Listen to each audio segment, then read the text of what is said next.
over the next couple of minutes. Good evening, everyone. My name is Kristen Amsden, and I'm one of the adult programming librarians at the Ballantyne branch of Richland Library. We are so happy to be able to welcome all of you to tonight's program, Our Prince of Scribes, Writers Remember Pat Conroy. We're pleased to have Jonathan Haupt, the Executive Director of the Pat Conroy Literary Center in Beaufort, South Carolina, back with us. The original plan was to have this program live in our Ballantyne branch, but thankfully Mr. Haupt was happy to be able to give this presentation virtually. And because we're hosting it virtually, we are able to welcome so many more people than we would have been able to otherwise. We have a lot of guests here tonight, not only from outside of Richland County, but outside of the state as well. And so we're so glad to have you. A couple of things to note before we get started. All participants are in listening mode only. At the end of the presentation, Jonathan will be able to take some questions. However, if you think of questions as you're listening to the presentation, you can go ahead and type them into the chat box. And you'll just need to use the chat box to type in your questions. Also, if you have any trouble hearing us during the presentation, please let us know by using the chat box. We've got a couple people who will be monitoring the chat for any issues that might arise. And also, please continue to check out Richland Library's website for other online programming that we will be doing throughout the remainder of this year. Now, I'm pleased to be able to welcome Jonathan Haupt. Thank you. It's so nice to be with you and to have so many of you here virtually in the Zoom room tonight as well. I'm gonna mess around with my screen just a little bit. There we are. So I can see something that looks a little closer to what y'all are seeing. So when we agreed to do this virtually, at that point I thought I'm just gonna do this from my home library. Then along the way it occurred to me, why do that when I can do it from our nonprofit Pat Conroy Literary Center right here in Beaufort? So that's where I am tonight. And for those of you who have visited the center before, and I know that's a few people on the call, I am in front of Mr. Conroy's desk here behind me. So this is sort of the centerpiece of our exhibit here in Beaufort. And I'm on an iPad, and I only mention that because I'm going to do some screen shares along the way, and because of the peculiarities of the iPad, it may look like I'm trying to poke your eye out through the screen. That's just me loading up the next photo. Most of what I want to talk about tonight relates to this book right here, Our Prince of Scribes, Writers Remember Pat Conroy, thus the title of our program. But above and beyond that, I want to share some pieces from Mr. Conroy that are unpublished, perhaps completely new to some of you all on the call, and some stories and maybe some artifacts along the way that relate to the stories in the book, but aren't necessarily in the book at all. And that also gives me an opportunity to talk a little bit more about my connections to Pat Conroy and how I came to be in the Conroy orbit to begin with. And that's really what I want to start with, just by way of further introducing myself and sort of setting the stage for the stories that will follow. I'm going to warn you in advance that part of this presentation is interactive to the degree that it can be in our virtual environment here. There are 67 essays from 67 writers in Our Prince of Scribes, and even in our program tonight, we don't have time to mention all of them. So rather than just having me decide which ones we should or shouldn't share, we're going to do something where I'm going to invite you all to make some selections, something I like to refer to as bibliomancy, the magic of books, which historically would have been trying to divine the future from a book. We're going to divine the past by virtue of some memories in the book. So at some point, we'll do that. We'll just make it clear that I'm looking for some suggestions, and you'll just be picking numbers and posting them in the chat. And that'll help me decide which direction we get to go when we get to that point. But right now, we're going to begin at the beginning, and in this case, my beginning with Pat Conroy. I was, before all this, before there was a Pat Conroy Literary Center, I was in Columbia, South Carolina, where quite a few of you are in the Richland Library patrons community tonight. And I was the director of the University of South Carolina Press, the magnificent publisher of our state's flagship university. And it was in that capacity that I really got to know Pat. I had met him when I was a publicist for USC Press, but I didn't really get to know him one-on-one until I was on the cusp of becoming director. I had a lot of ideas of what the University Press should do, and several of them got Pat Conroy really excited. So he agreed to write a letter of reference for me when I was an internal candidate to become the director. And I'm going to share this with you. This is an unpublished piece that exists nowhere other than in my collection. And fair warning, it reflects well on me, although that's not why I'm sharing it. I'm sharing it because it reflects really well on Pat Conroy and explains better than perhaps I can what it was like to be championed by Pat Conroy. Not only be his friend, but to be somebody that he would root for, that he would go out of his way to help. So let me load that slide up for you. And then once it's up, I'm going to read it to you. And let's find it here in our deck. There it is. So the photo is of Pat and I in Columbia. Really wonderful photographer, Ann McQuarrie, who's there in town with you all, took that photo outside one of the TV studios one day. And here's the letter. I'm going to zoom that so we can all see it together. There we are. It might take just a second for it to pop up on your screen. So this is Pat, of course. Dear Dr. Steve Lynn. Now, first of all, I love that he spelled out the word doctor, which is completely unnecessary, but that was Pat Conroy. My name is Pat Conroy, and I'm a South Carolina writer. Now, that too is also a completely unnecessary sentence because absolutely everybody knew that. But Pat was very humble and always wanted to sort of lead with that. So I'm going to stop interrupting Pat and just read from this point. I've got 4 brothers and a sister who are Gamecocks and consider me a much lesser man because I'm only a Citadel Bulldog. I'm writing this letter in support, no, to ridiculously enthusiastic support of Jonathan Haupt for the full-time director of the South Carolina University Press position. Though I don't have to tell you this, Dr. Lynn, I believe the South Carolina Press represents the cultural heartbeat of the state. I have a long and fruitful association with it. And Jonathan Haupt recently got me to write an introduction to State of the Heart, group of personal essays by South Carolina writers, edited by Aida Rogers. The amazing thing about this fact is that Jonathan Haupt never passed a single nickel or dime from his hand to mine. He gets me to do things by his professionalism, his complete charm, and the love of the work he does. He understands his role as a caretaker of the South Carolina experience, and he causes me to think about it as he entices me in his Cobra-like fashion when he explains what new favor I can do for him. If he gets this job, I would like you to demand he never ask a single thing of me again. But I admire his passion and dedication for his job and his enormous dedication to getting it done right. I was once a student in a class, I was once a student of the great James Dickey on your campus. It was in that class that I learned of the central importance of the South Carolina press. I think Jonathan Haupt is the best thing that ever happened to the press. I urge you and your committee to support him and get him off my back. Very sincerely yours, Pat Conroy. And that's what a Pat Conroy friendship was like. He was on your side, but he was on your side with a tremendous sense of warmth and a sense of humor. And Pat and I, when I was director of USC Press, created a partnership together. We created a fiction imprint, sort of a company within a publishing company called Story River Books that I know some of you are familiar with. But for those of you who aren't, this was Pat's chance, really during the last 5 years of his life, to become a teacher again in a really wonderful sense. Story River published 22 novels and short story collections, not by Pat Conroy, obviously, by other writers that Pat and I found and championed and ultimately published together. And several of those books have gone on to become national award winners. Many of those writers have gone on to publish other books as well. It's a really wonderful experience for Pat to help those writers who may not have been able to be published without somebody like Pat Conroy on their side. And it was a wonderful experience for Pat's readers to discover through Pat's enthusiasm that there are other writers out there that they could read and support and get behind. For me, it was transformative. It showed me a model of service to my literary community and my friends that I don't think I was living up to until that point. Pat became a tremendous mentor to me. When he was a young person here in Beaufort, when he came in 1961 as a 16-year-old kid, he fell under the gaze and the mentorship of an English teacher named Jean Norris. And Pat always said that Jean spotted him, meaning Jean saw Pat's untapped potential. He saw something in Pat that Pat didn't even recognize in himself. Nobody spotted me when I was 16, but Pat Conroy spotted me as an adult, and his faith in me, his belief in me, just transformed my life.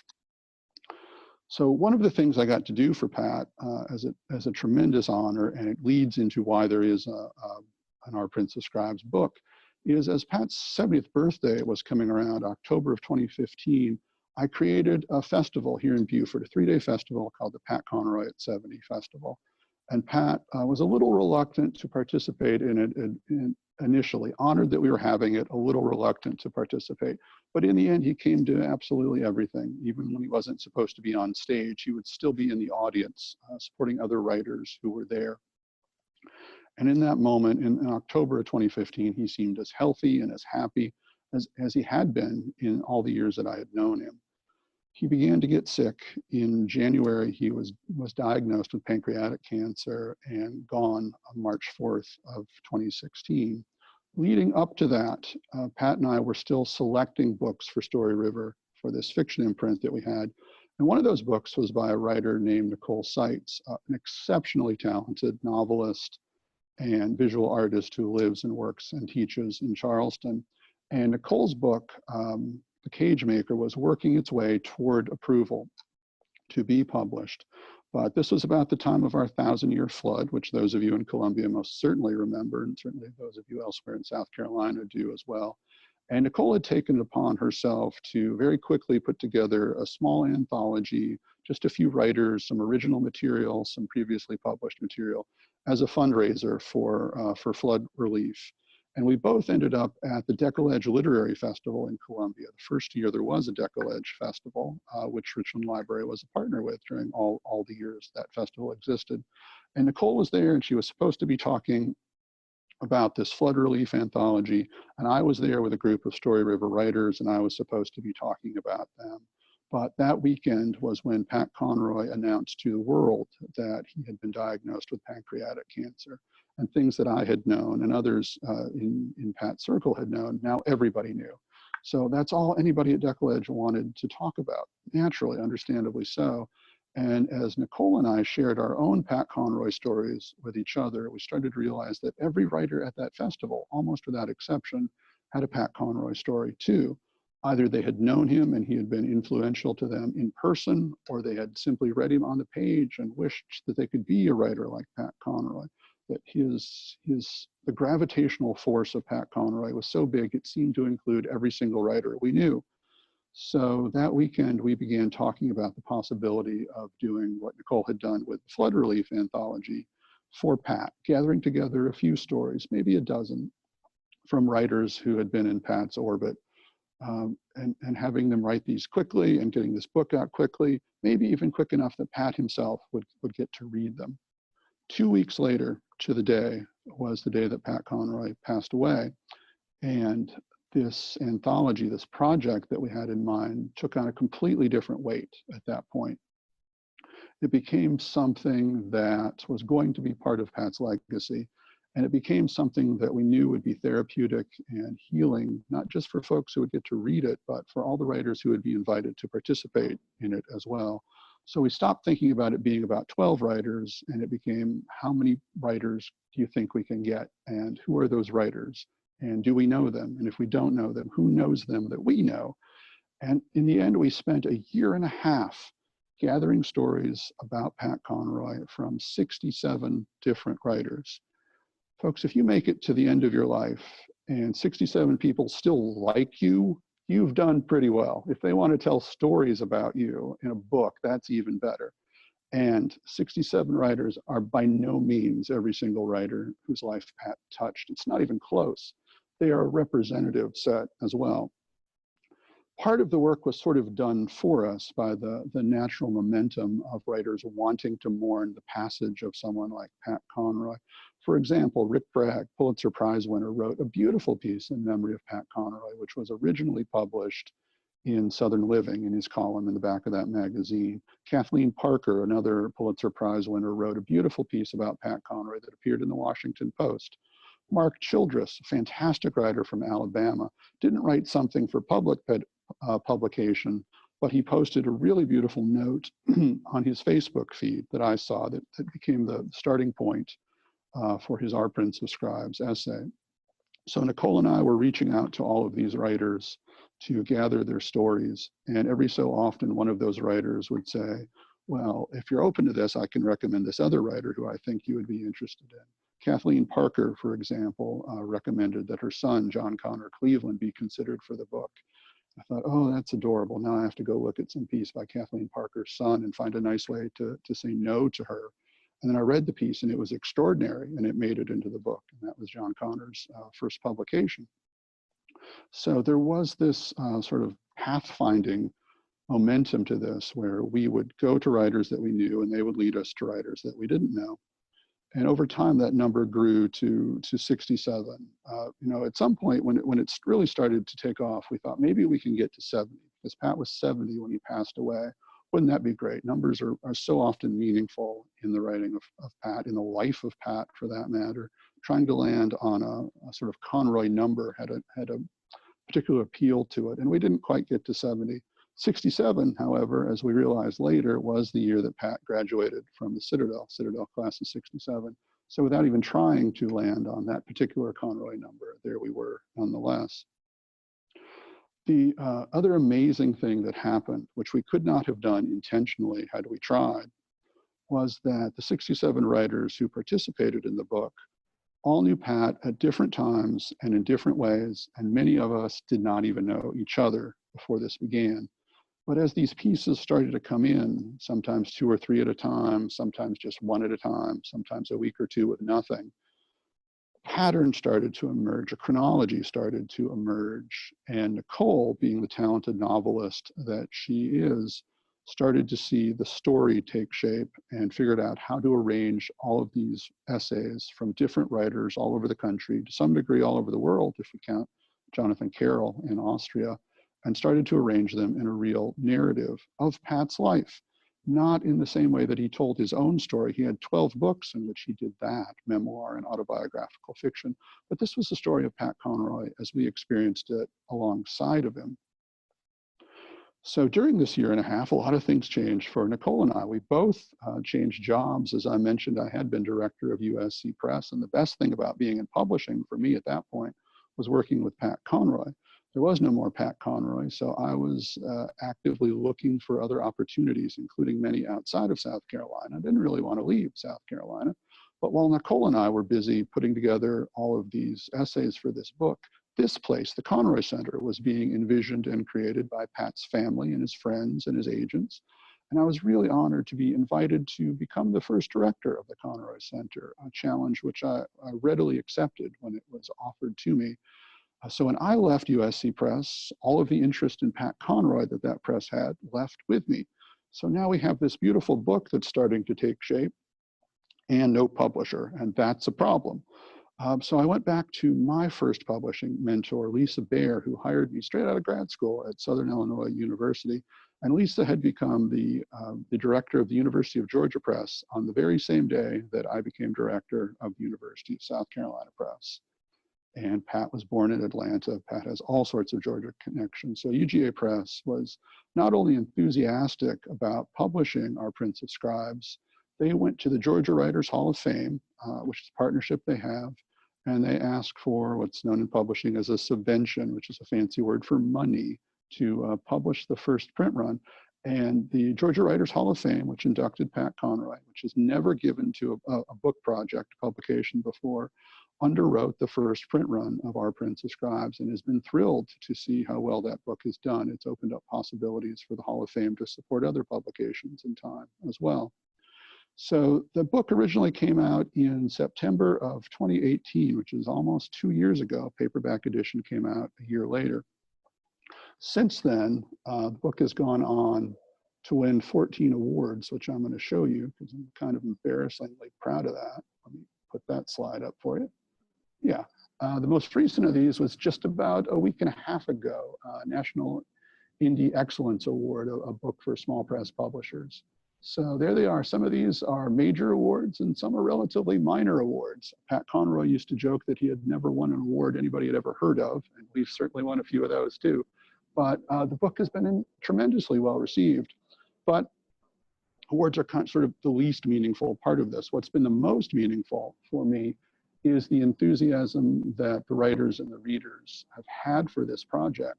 Of the 67 writers who are in the book, 54 of us have now participated in at least one event across a dozen states during the 2 years that this book has existed.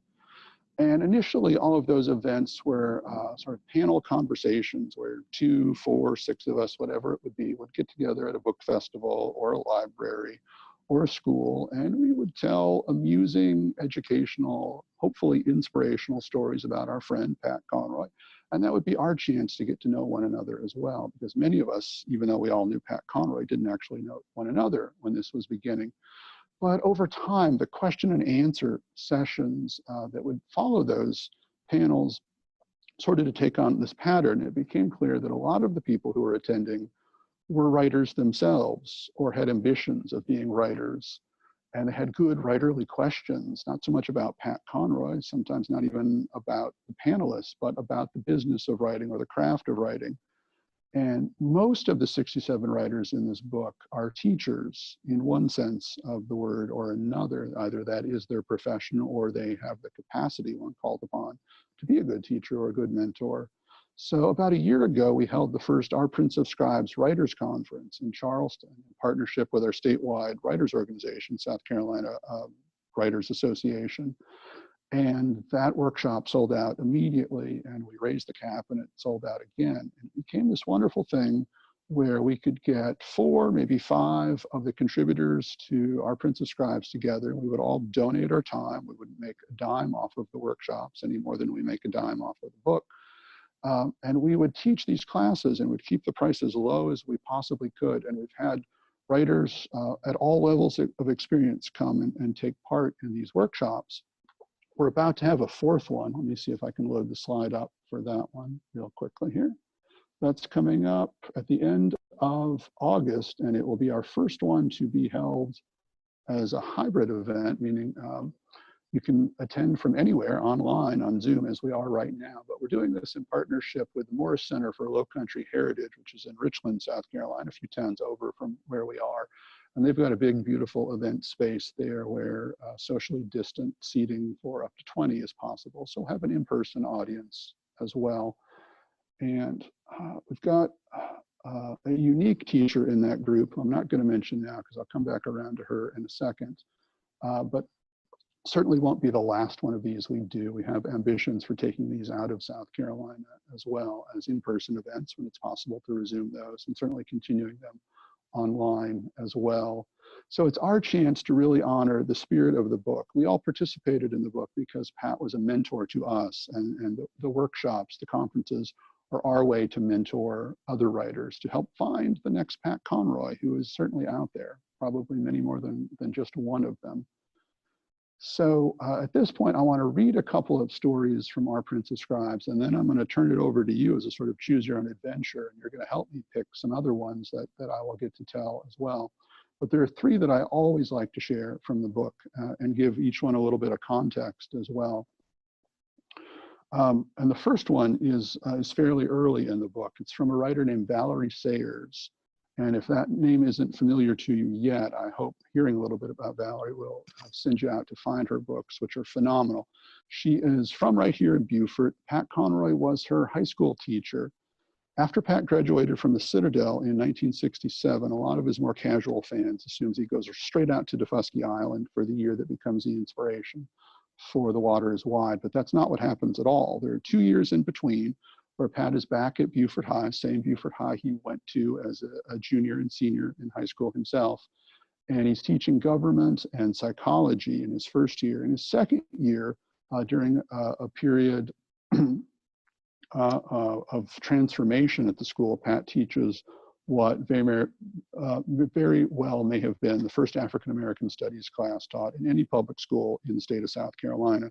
School was not yet integrated, but through a program called Freedom of Choice, there were about 100 African-American students on campus, and Pat really wanted to do something that supported them, so he created this class. But Valerie was one of Pat's psychology students. And here I have to mention what Valerie's dad did for a living. He was a civilian psychologist at Parris Island at the Marine Corps Training Depot. So her father did for his livelihood the thing that Pat Conroy was just then learning how to teach.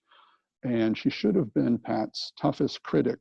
But I want to read to you how Valerie describes her teacher, Pat Conroy. This is the 1969 school year, and this is just the first paragraph from Valerie's essay, which is entitled Golden.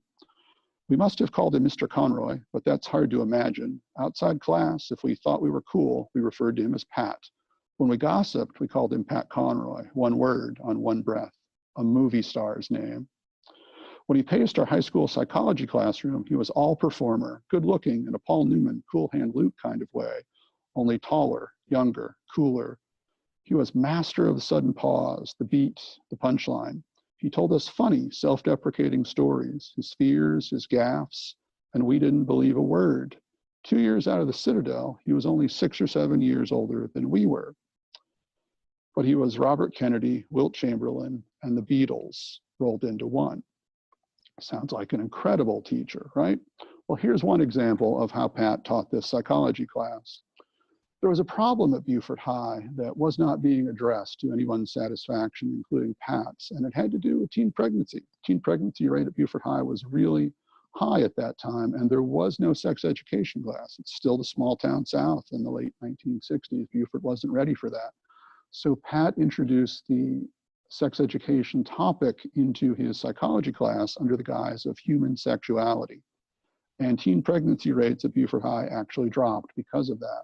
Something about hearing sex described by Pat Conroy made teenagers want nothing whatsoever to do with it. It was a really successful technique.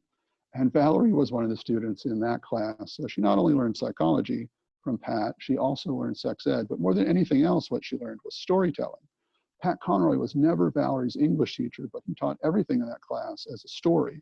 Valerie's gone on to publish 6 novels. 2 of them were made into a film together, Due South, which was made, I think, on Cinemax, starring Sybil Shepherd and Robert Forster. Really nice cast.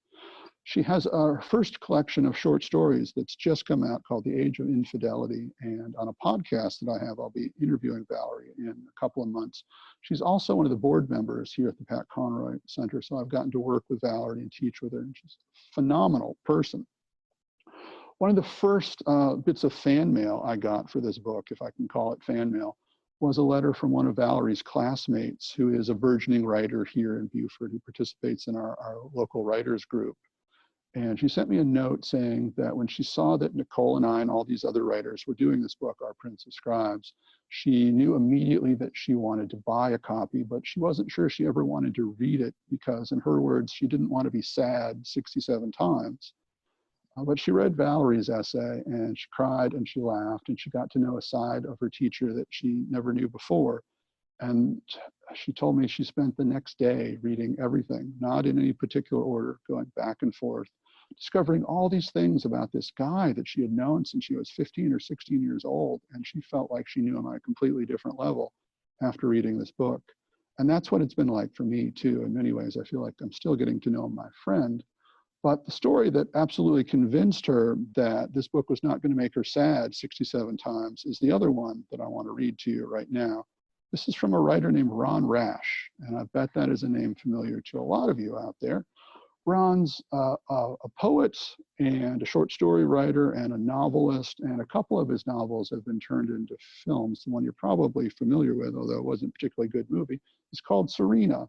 And Ron has a new collection coming out, I think next month, I think early in August, called The Valley, which is a collection of stories and a novella that's set in the universe of Serena. So he's sort of returning to the world of that novel and going to tell some more stories.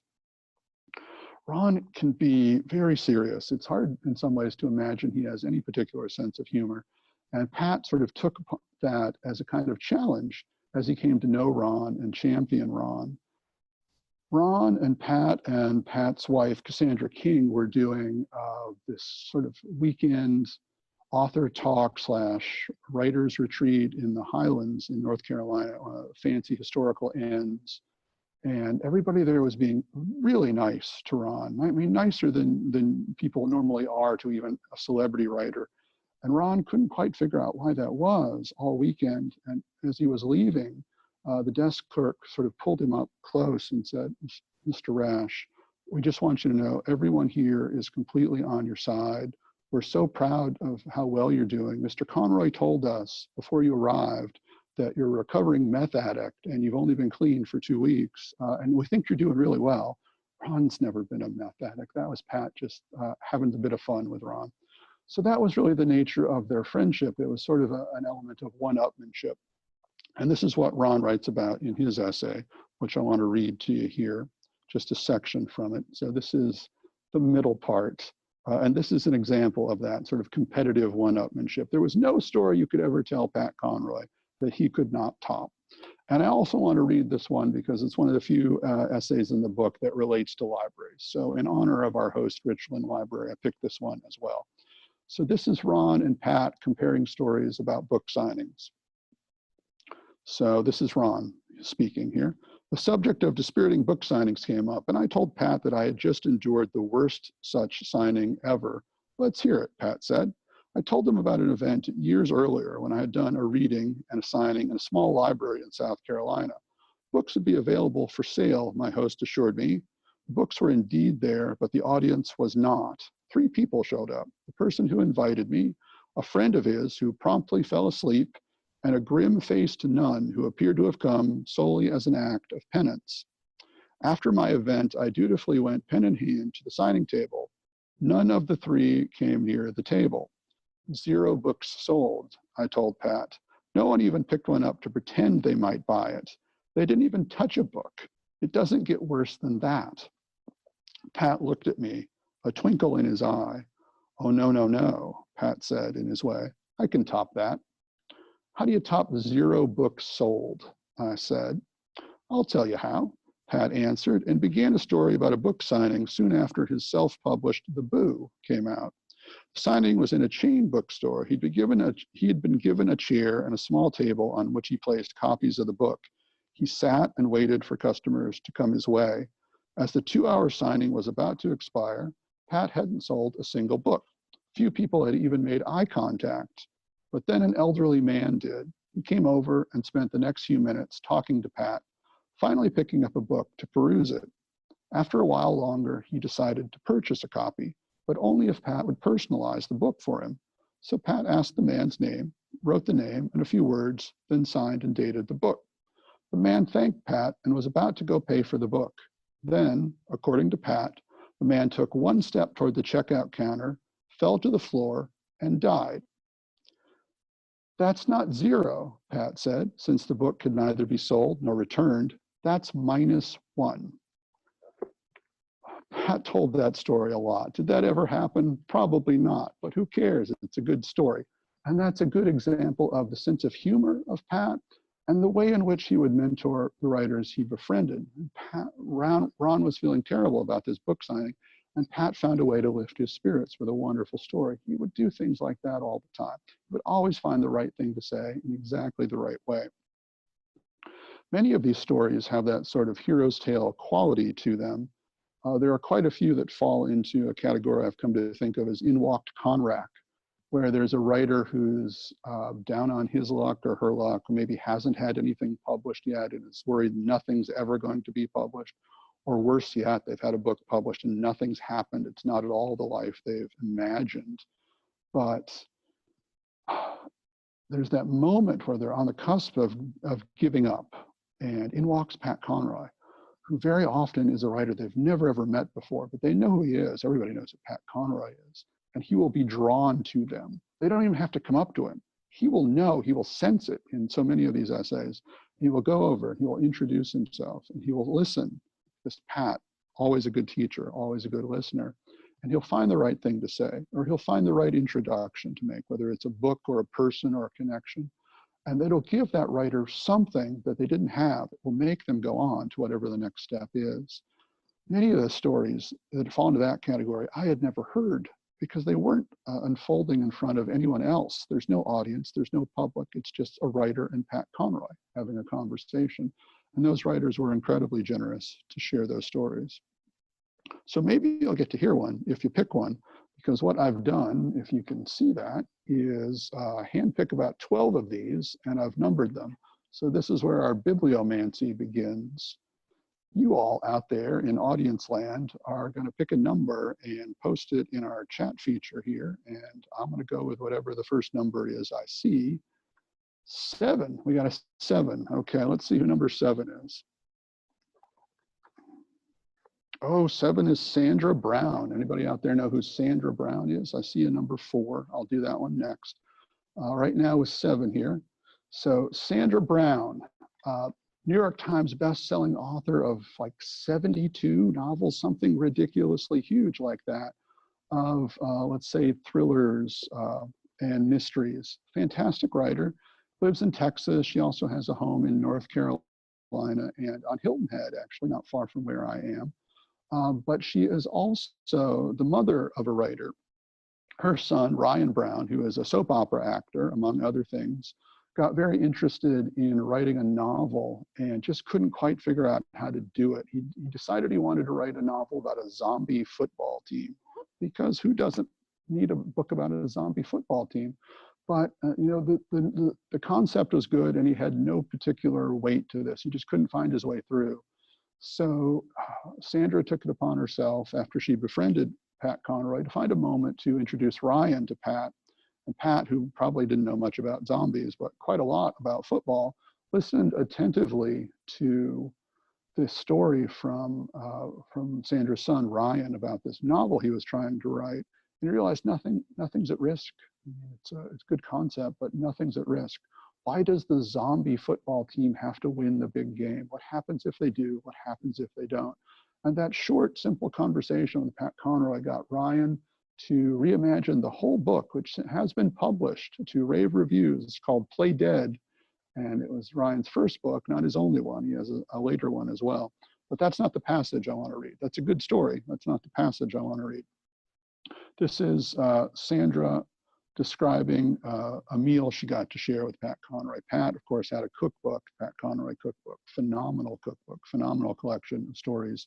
But Sandra didn't think she was a particularly good cook. So the passage I'm going to read to you relates to that. So this is Sandra speaking. Of course, I was nervous around him only once, and that was when I cooked for him. Pat loved food. He published a cookbook, and I'm a card-carrying non-cook. When I told him that, he chided me, saying that if I could read, I could cook.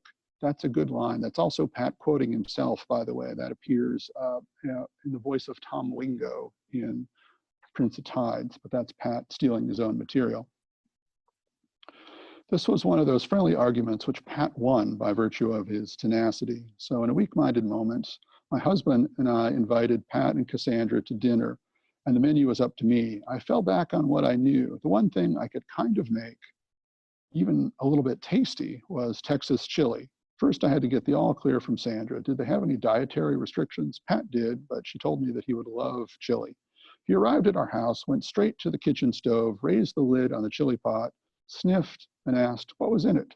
I quoted what I'd once heard a cowboy say about chuckwagon chili. If you can't tell what's in it, it ain't did right. Pat laughed, and as I recall, ate 2 servings.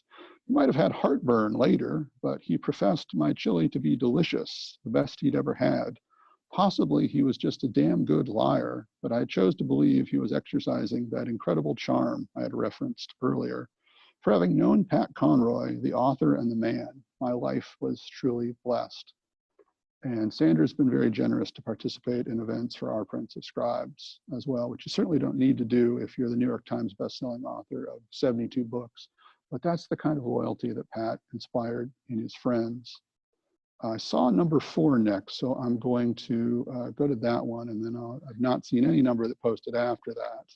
Oh, we got a request for 12. Okay, 12's a good one too. Do you know how when you go into a restaurant, no matter what you order, the server always says, "Oh, excellent choice." That's sort of my approach tonight as well.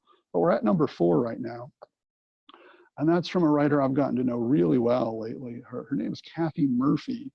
And if she's familiar to you at all, it is because she is the creator, the founder of the largest book club in the United States called the Pulpwood Queens Book Club. And at any given time, there are about 2,000 members in roughly, 800 book clubs around the country, including one that meets right here in the Conroy Center, our Beaufort-based chapter.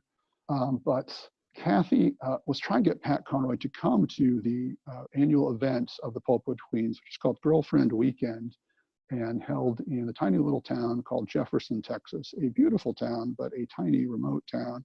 And Pat would just never want to go. but he decided to go eventually, finally sort of won over to this idea of going. And he went with his daughter, Melissa, second oldest of the 4 Conroy daughters. And we're fortunate to have Melissa's sister, Megan, with us on the call tonight, all the way from California. But Melissa had her first children's book out, a book called Poppy's Pants. And she was there promoting that book. And Pat was there with his book, My Reading Life, which is the Conroy book that is closest to my heart, the one that I love the most. And they arrive in Jefferson, Texas, and discover that Kathy has decided that year that there's going to be a fundraiser for the Dolly Parton Imagination Library. Really wonderful nonprofit, does amazing work. And all of the authors that year were expected to bring an item to be auctioned at this fundraiser. And Pat has brought nothing. He has come unprepared in true Conroy style. So in honor of his daughter's book, in honor of Poppy's Pants, Pat decides to donate a pair of his own pants, the khakis Pat was always wearing, which he signed. They sold to a writer at auction, a writer named M.L. Malcolm from New York, for $1,000. And M.L. Malcolm turned around and gave them to Kathy, the woman who was running the event. And Kathy had them put in a shadow box, which she told me cost her $800. So now $1,800 have been spent on a pair of Pat Conroy's pants. And that shadow box stayed in Kathy's home in Texas until last year, until she and her best friend, Tijuana, drove them across country here to donate them to the Pat Conroy Literary Center, where they're now on display. And if you go to the Faulkner Museum, if you go to any other writer house, I guarantee you're not going to see a signed pair of that writer's pants on display. That's very much Pat Conroy exclusive. But that fundraiser still continues, and the Pulpwood Queens just celebrated their 20th anniversary this January. And for the past, 3 years or 4, either 3 or 4 years, that fundraiser has been for us, for the nonprofit Pat Conroy Literary Center. And it's what helps us hold author programs for free here in Beaufort and other places that we're able to do that. So that is to some extent what Kathy writes about, but just to give you a little quick sense of her voice, I want to read something, just a passage here. There we are. There we are. Okay, so this is Kathy kind of lamenting that she's not been able to spend much time with Pat in person at this festival after finally getting him to come. I had a book festival to run. Later, I had saved a seat so I could at least sit a few minutes with Pat at the festival, but alas, another Pulpwood Queen had nabbed the spot and was not budging. I was on the brink of tears. Would I ever get to talk to my hero, Pat Conroy? Not much. Time was not on my side that year. A month after the event, I received a phone call from Pat. I was beside myself. He told me, Kathy, thought the book publishing world was over. I thought no one really reads anymore. Then I came to your event, and I was wrong. I'd never seen anything like Girlfriend Weekend. Do you realize what you have created? You've given me back my faith in readers. Small, beautiful moment, but it was transformative for Kathy when she needed to hear that. She needed to know that somebody like Pat Conroy believed in what she was doing. So, and Kathy's become a great friend to us here at the Conroy Center too. So there was a call out for number 12, and then I saw number 9, and I'm kind of checking my watch here too to see how we're doing. 12 is excellent. Good call, whoever picked 12. This is Stephanie Austin Edwards, which is a name that's probably not that familiar to many of you. And I will say this, just a sort of quick aside.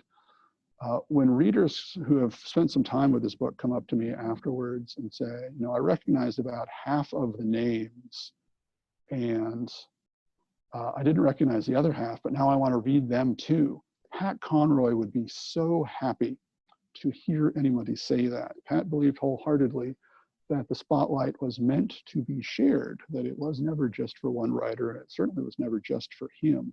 He was very good about introducing writers to his readers, and to think that we're still doing that through a book like Our Prince of Scribes, it's really meaningful to me.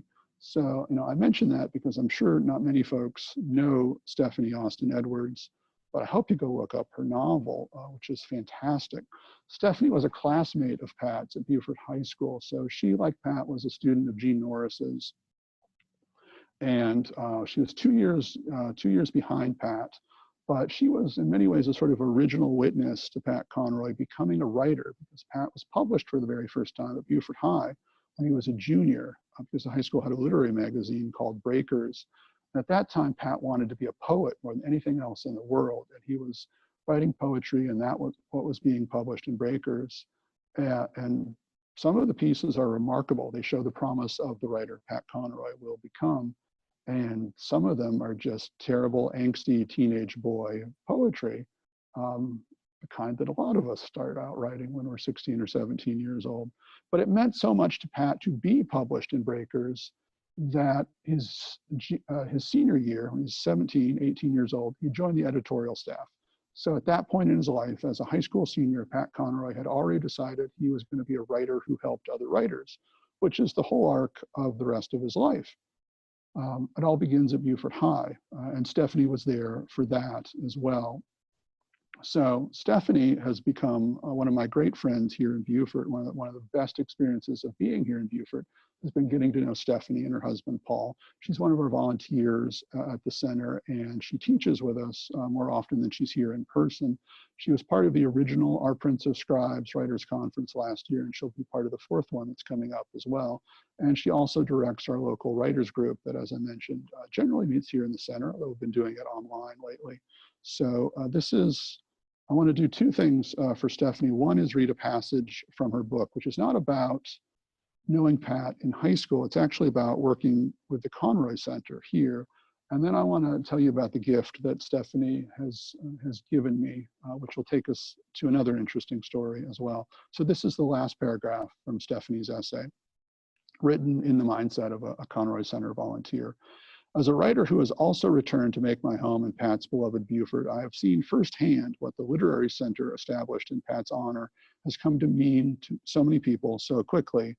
More than 2,500 people from 38 states and 8 countries made a pilgrimage to the center during our first year. After listening to our tour, many guests have offered their own stories of meeting Pat and how he influenced their lives as readers, as writers, or simply as good citizens of the realm. Each story is distinctive, personal, and poignant.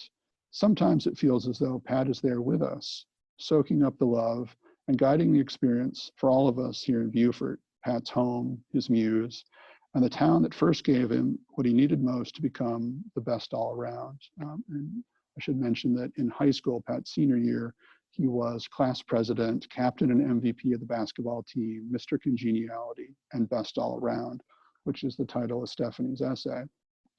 So Stephanie, who I've mentioned has become a great friend, comes into my office one day, and I'm going to load a couple of slides for this. And she says, "Hey, wouldn't it be great if we had a high school intern?" And this is when the Conroy Center is relatively new, and we're still trying to figure out what we are all going to be about. There's Stephanie, and this is the intern she had in mind, Holland Perryman. And I'm going to confess freely that I was not on board for this idea when it was presented to me, only because the Conroy Center had so many different things to do that I really couldn't imagine inviting a kid into it was going to be in our best interests. But Stephanie kept telling me this kid's a really remarkable writer, and she's a student leader, and you just need to meet her, and don't worry too much about having to do anything with her. I'll be her mentor, and you'll barely even see her. So Stephanie brings in Holland, who at 14 years old has a resume. Who at 14 has a resume? No one but Holland Perryman. And she's already on the cusp of becoming an award-winning writer through a contest that we helped create at Beaufort High. She won that just before I had met her, just before she became our intern. So rather reluctantly, I agreed to have this kid join us as our first high school intern, with the understanding that Stephanie is going to be her mentor. Well, Stephanie then has a lot of things happen in her life that simply don't make that possible anymore. And I become Holland's mentor. And I could not be happier that we have this kid in our lives here at the Conroy Center. She is basically the Pat Conroy of Beaufort High School right now, best writer, best athlete, best student leader, and remarkably humble about the whole thing. So Holland has become a big part of what we do here at the Conroy Center, and there are some photos of us at assorted events, including at our very first Our Prince of Scribes Writers Conference, and here at the Conroy Center at a program that we did with a great guy from Charleston, Sean Scapoletto, who's also part of our teaching program and an Our Prince of Scribes contributor. And then the last photo is us out at March 4th, which is an event that we created in honor of the day that Pat Conroy passed away. So rather than make it a day of mourning, it's become a day of education about social justice. And we go out to Penn Center, which is very near where Pat is buried, and spend the day out there. And this year, Holland was part of organizing that event.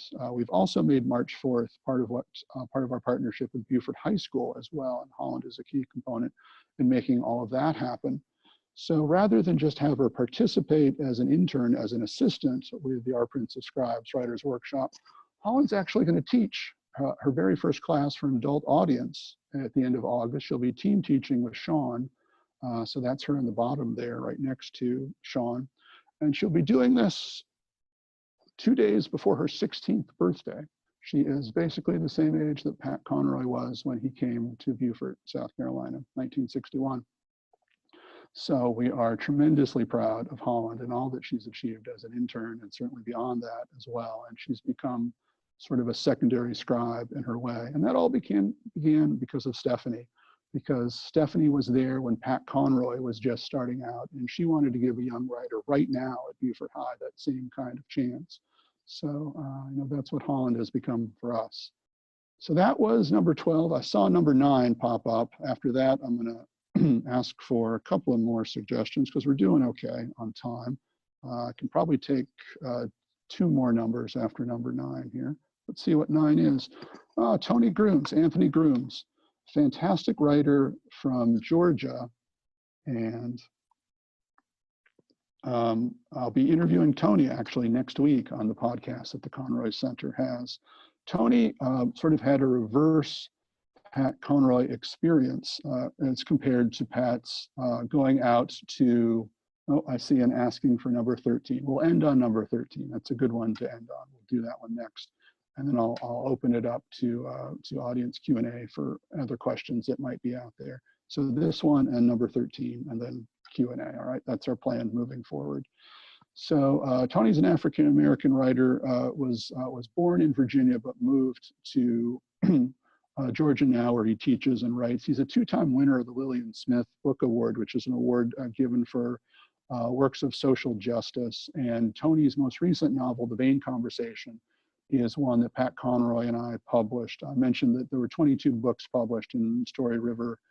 Tony's book is number 22. It was the last one. It was selected for publication along with Nicole Seitz's book, The Cage Maker, 2 days before Pat Conroy passed away, and the last conversation I ever had with Pat on March 3rd, the day before he passed away. May have been a one-sided conversation, but it was important to me, was that I got to tell him that that Story River would continue after he was gone, that Nicole's book and Tony's book would both be published. And Tony's become a great friend, and he'll be teaching a workshop for us here at the Conroy Center too.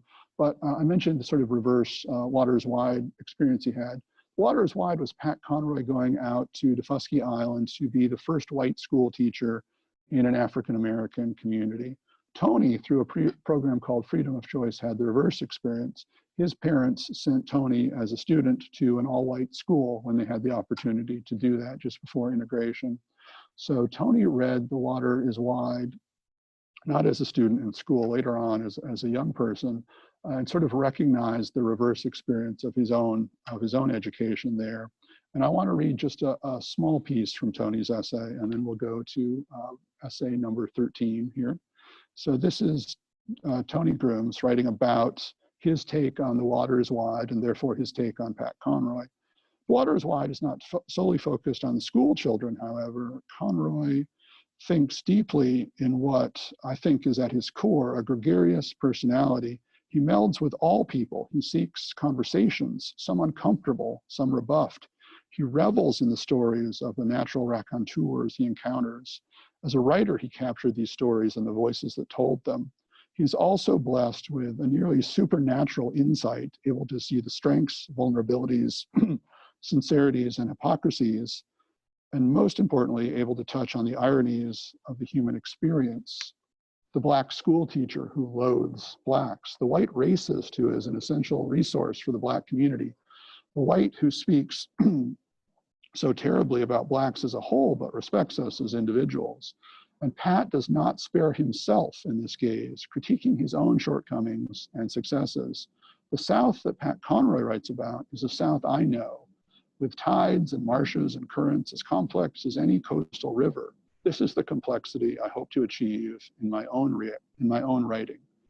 It was not until a few months before he died that I finally met Pat Conroy in person.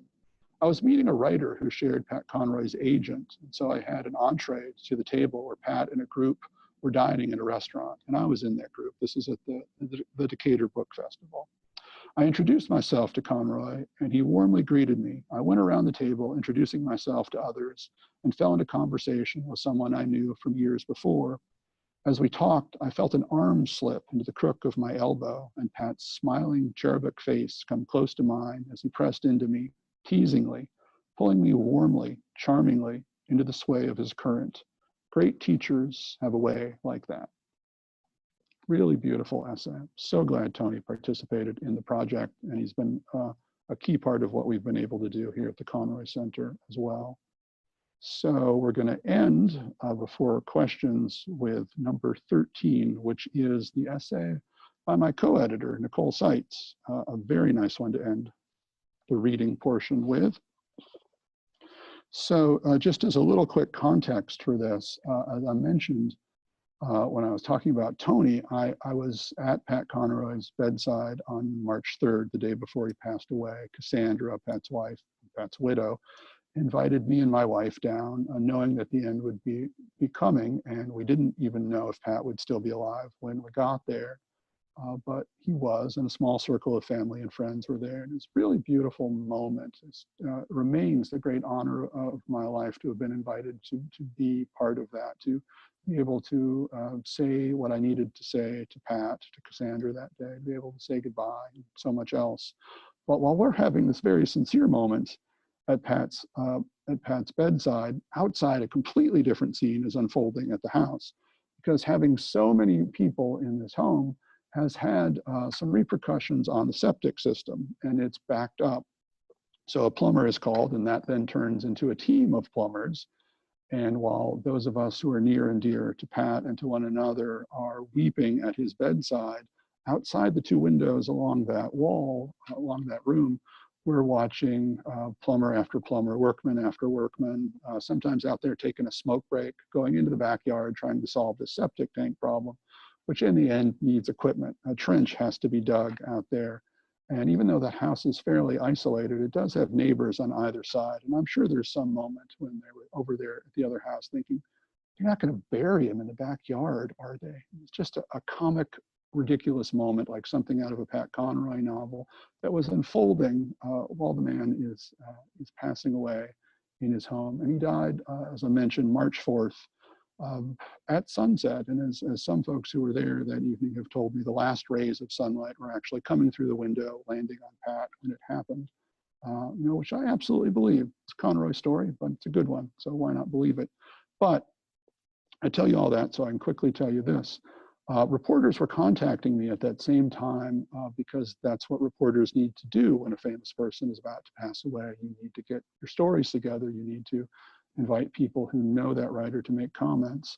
And I just absolutely did not want to write about Pat Conroy in the past tense. I was not prepared to do that. I certainly had things I wanted to say, but I was not prepared to do it in that moment. If anything, I wanted to write about him in the present tense. So when I got home on the evening of March 3rd, I took the opportunity to do something that I hadn't done the day before and really should have. And that was write to Nicole and tell her that her novel, The Cage Maker, had been accepted for publication in Story River Books, and that I'd gotten to tell Pat that. And I also wanted to ask her if she was still serious about doing the book, about doing her collection of essays for Pat. And I wrote that email about Pat in the first person and sent that to Nicole. And I'm going to pick up in her essay where she describes being on the receiving end of that email. Just read a piece of this, and then we'll turn it over to your questions.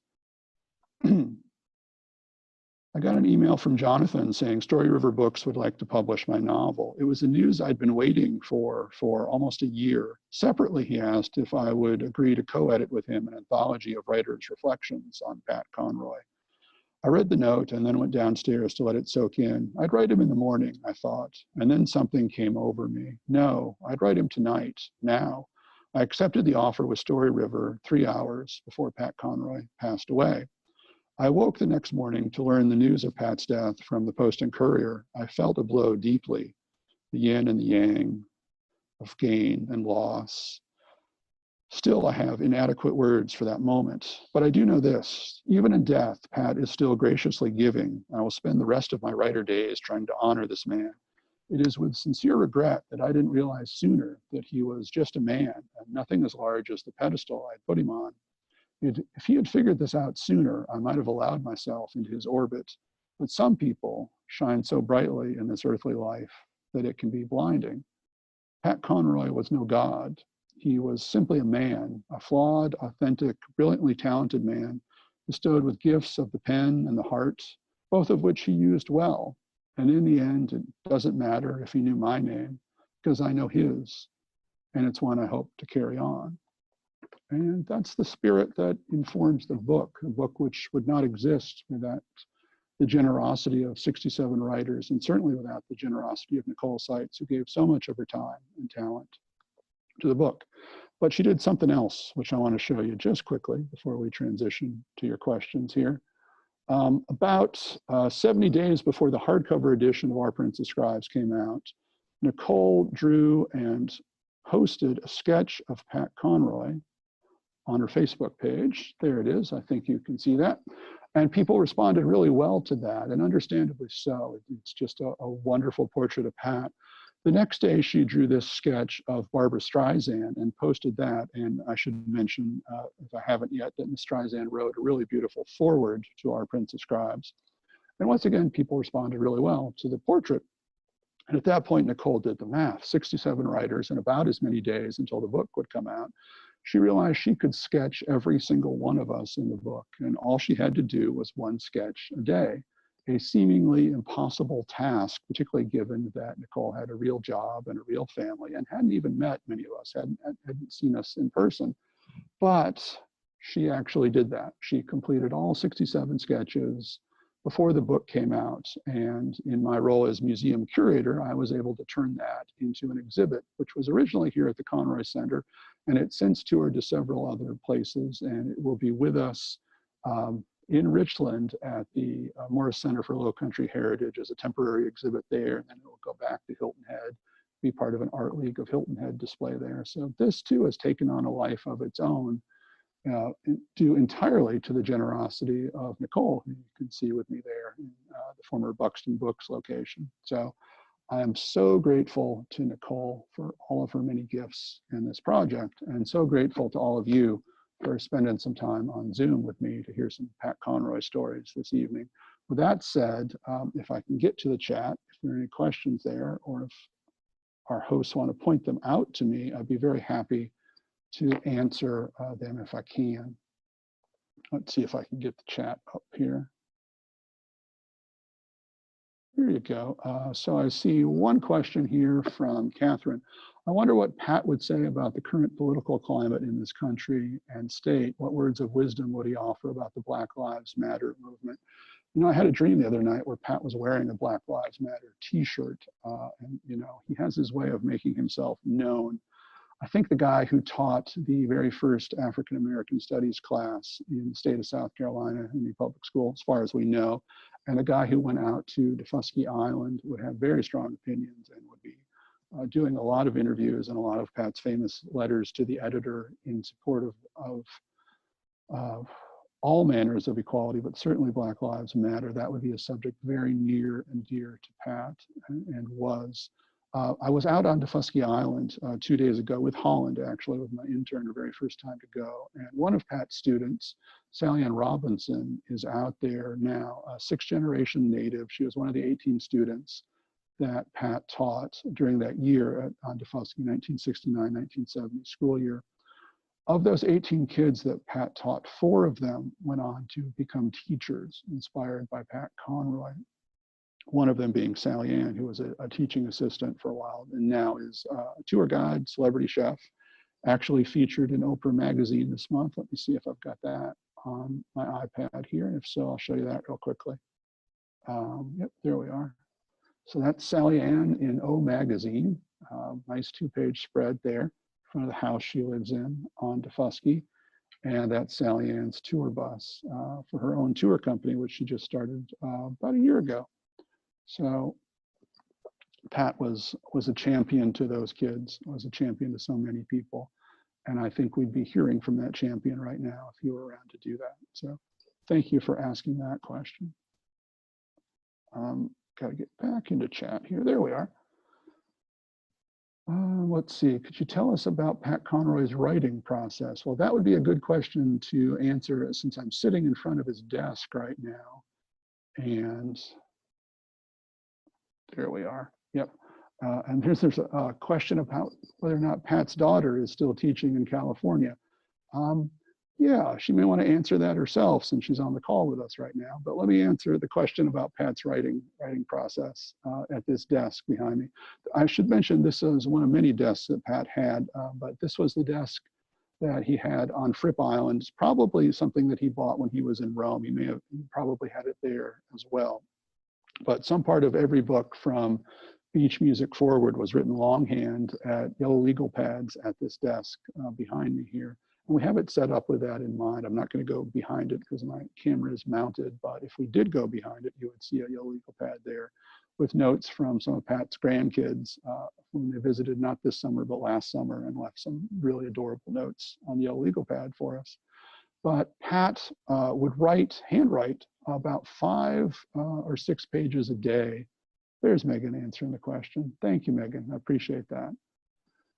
Always handwritten, almost always on yellow legal pads. He never learned to type, and that had to do with Pat's father, the Colonel, Don Conroy, who wanted Pat to grow up to be a fighter pilot, just like dear old dad, and actually forbid Pat from taking typing in high school. Don thought Pat would always have secretaries or corporals to do his typing. So Pat just never learned, or so he said. Here's the wonderful way that Mr. Conroy kind of makes himself heard every so often.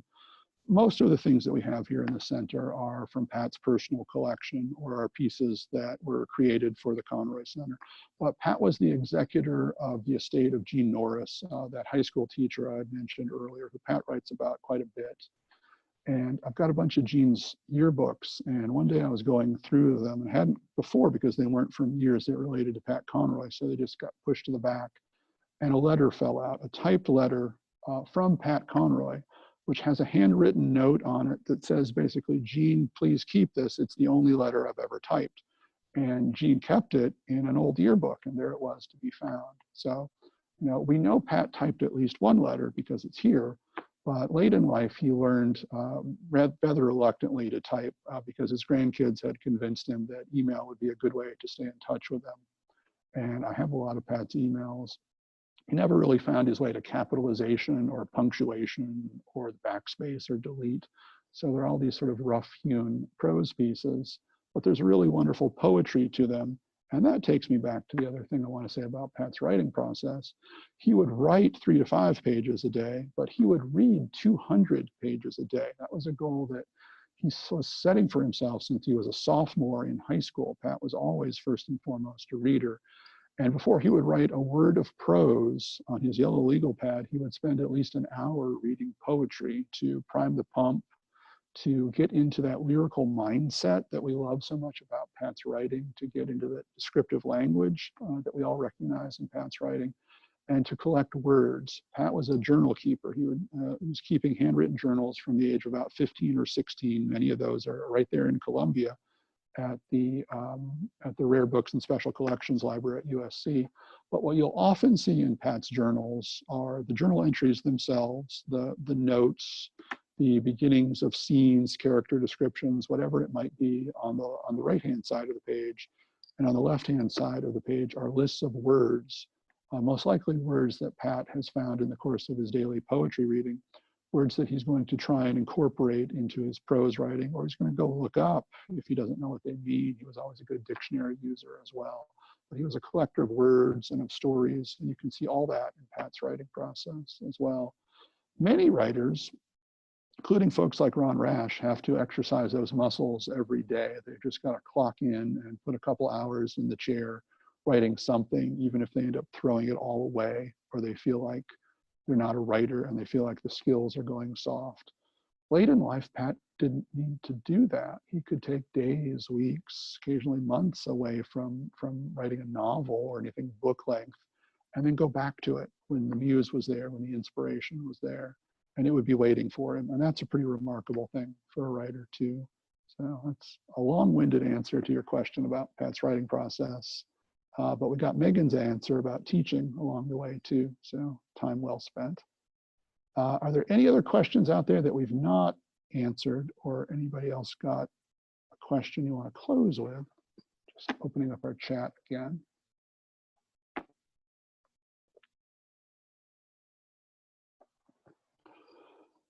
Can you, where can we buy a copy of Our Prince of Scribes? Well, thank you for asking that entirely unscripted question. I'm so grateful, whoever that was. Yeah, so since this is published by the University of Georgia Press, you can actually buy it anywhere, and you can check it out from Richland Library if that's your preferred method of getting it as well.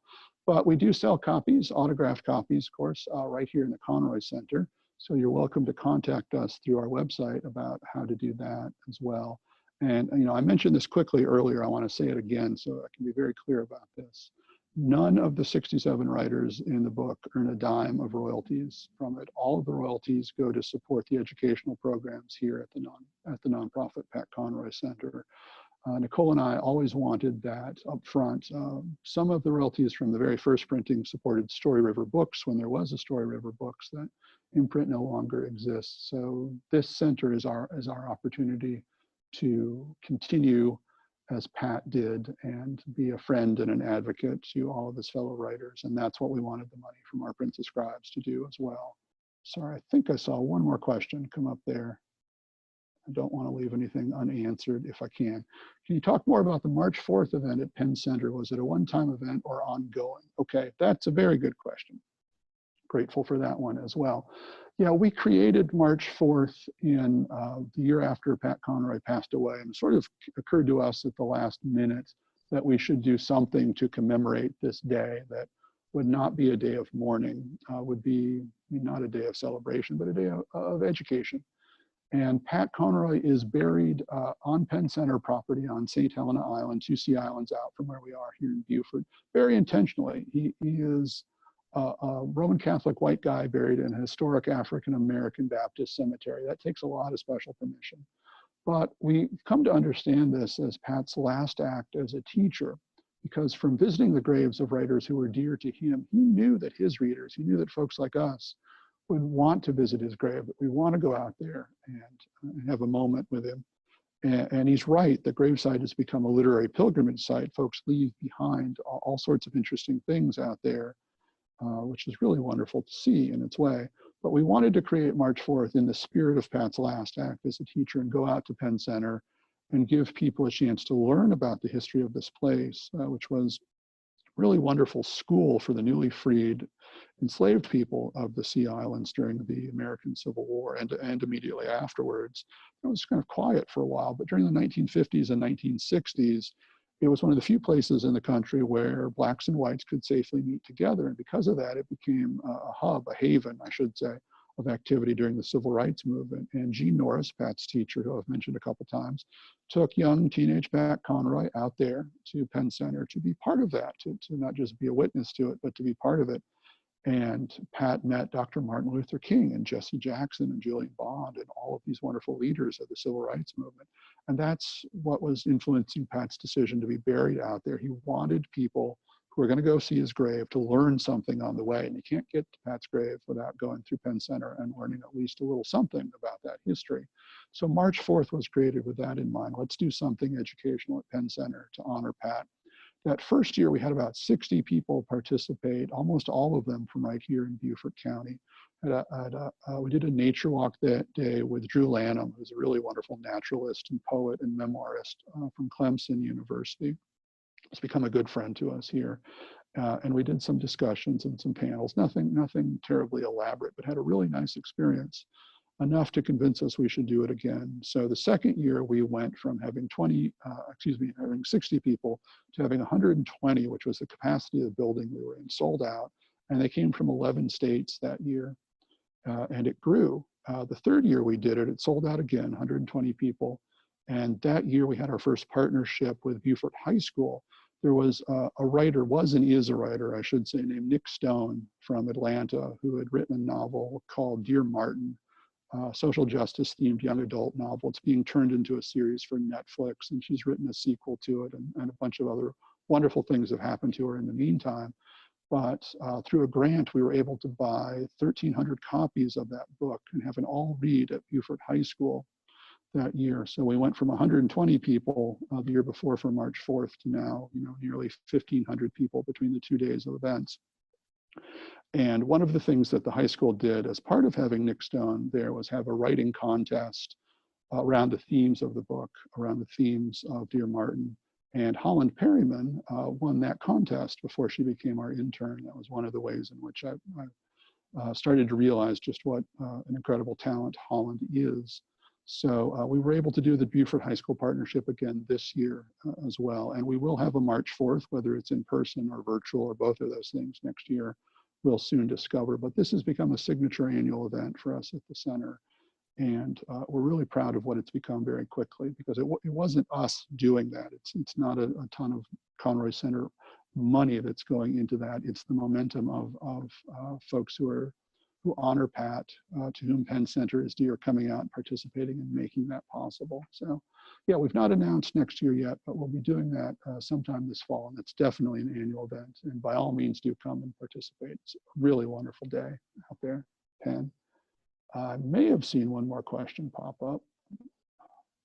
How do you get out to Penn Center? Yes, that's a good question. So from here in Beaufort, you would take the Woods Memorial Bridge and you follow the signs. Penn Center is a historic district, so there are a lot of those really wonderful brown park signs. You'd go out to St. Helena to the red light, and let's see, from there it would be a right-hand turn, and you're going to go straight through the heart of Penn Center. Everything surrounding you out there is on Penn Center property, including a really beautiful branch of the Beaufort County Library, the St. Helena Branch Library, Architecture Award-winning library, just to take it back around to libraries in honor of our host, Richland Library. And Pat Conroy is more or less buried behind the library. That's what the graveyard backs up to out there. And I think for that guy who was trying to read 200 pages a day and had 8,000 books in his personal library, that was probably part of his thinking for wanting to be out there as well. All right, gang, I think that was our last question. Is that right? Yes. Yeah, I think so. Well, thank you so much, Jonathan, for being able to video chat with us tonight. And Pat was such an incredible writer and such an incredible person. And I always love hearing new stories about him. And it seems like, the last time that you came out to Richland, I heard some incredible stories I hadn't heard before, and then tonight as well. So I hope that everyone will get a chance, if they haven't already read Our Prince of Scribes, that they will get a chance to. And also you can follow Richland Library on Facebook and hear about some other incredible events that we have going on. But thank you, Jonathan, so much for being with us. Thank you, Kristen. Thanks everybody out there. I really enjoyed it. So y'all take care. Come see us at the Conroy Center if you get a chance. Absolutely. And please, everyone, stay safe. Yes, absolutely.